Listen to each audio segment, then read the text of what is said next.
สุขสบายดีเพื่อนเพื่อนหน้าตาของยามเช้ากะสิประมาณนี้เนาะทงแคมบ้านแคมทงเสียงตะเวนกำลังดิบดีขึ้นมาเนาะพี่น้องเนาะเสียงตะเวนดิบดีขึ้นมาแล้วสวัสดีอรุณวันใหม่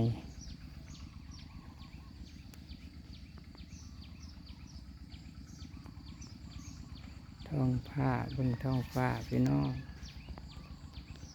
ท้องฟ้าของฤดูกาลผลิตข้าวนาปีของชาวบ้านนา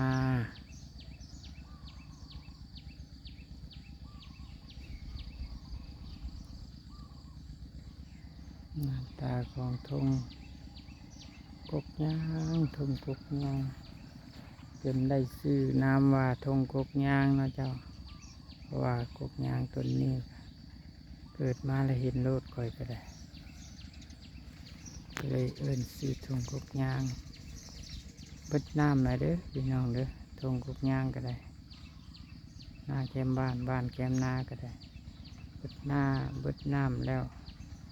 รถไทยก็สิขึ้นอยู่คันนาแนวนั้นแหละเนาะรถไถนาก็ขึ้นอยู่คันนาประมาณนี้แล้วเนาะเพราะว่าน้ำนาหมดน้ำนาวันนี้ก็จักสิได้ไปเลาะเด็ดทางใดแล้วเนาะแสงตะเวน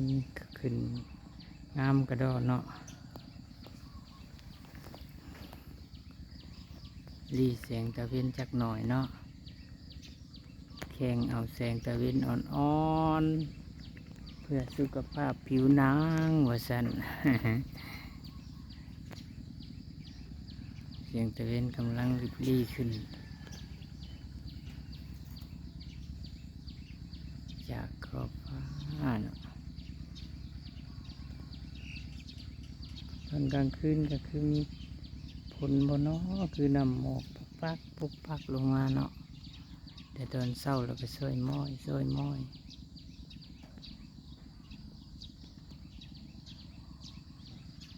นเช้าก็ช่วยม้อยเห็นแต่แสงตะเวนขึ้นมาเนาะรถก้อยก็ข้างกันหน้าแหละบัดนี้ข้างกันหน้าไว้แล้วเพราะว่านาโน้นยังแต่นาโน้นบัดนี้เนาะเมื่อใดฝนตกดินอีกแล้วจังสิได้ดำนาต่อเนาะวันนี้ก็สิพาพี่พน้องไปหาเลาะหาเที่ยวบุญแล้วทางบุญแล้วเนาะตอนนี้ก็กำลังพาพี่น้องมาชมท้องฟ้าแนมเศร้าที่ทุ่งนาแคมบ้านนะจ๊ะเนาะแคมบ้านคักบ้านแน่เด้อพี่น้องเด้อ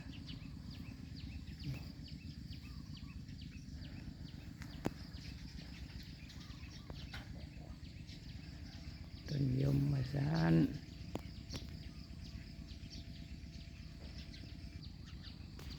แนมเบิ่งลูกสาบมีความสุขเนาะคนบดตกดูทางเต้นดูทางห้องเนาะต้นไม้ใบหญ้า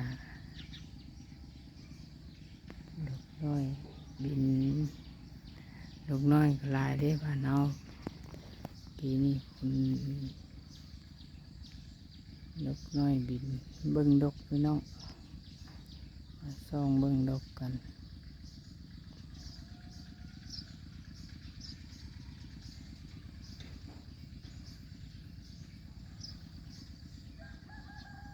หัวเฮือนเผยกับท่านได้แล้ว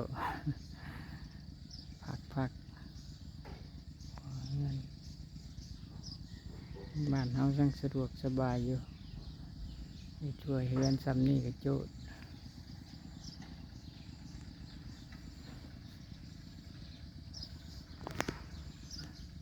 มาเบิ่งพี่น้องมาเบิ่งดกห้องน้อยห้องจิ๊บเจ็บเด้อพี่น้องเด้อมาเบิ่งดก หาเรียบหัวเฮือนหัวซานไปสั้นแล้วค่อยก็ได้เบิ่งตัวดกน้องเบิ่งตัวดกเบิ่งตัวดกดกสาบมันสะดวกสบายเลยเนาะฝนบ่ตกดกสาบบินสบายหากินกินแมงว่าสั้นแต่ว่าก็ดีอยู่ได้เนาะ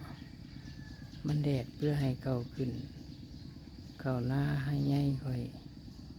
ถ้ามันแดดจะดีเนาะแต่ดีนาโดนนั่นที่เนาะ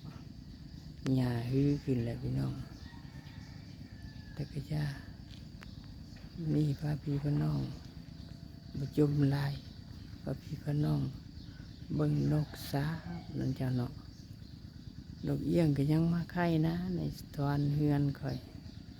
เตือนเถียงบนดอกว่าดอกเอี้ยงน้อยมาไข่แล้วมันหาสิพาไปเบิ่งดอกเอี้ยงน้อยเนาะนี่ผมเบิ่งดอกสาบก่อนเบิ่งดอกสาบบินยามเช้าเจอที่ทุ่งนาแคมบ้านกันพี่น้อง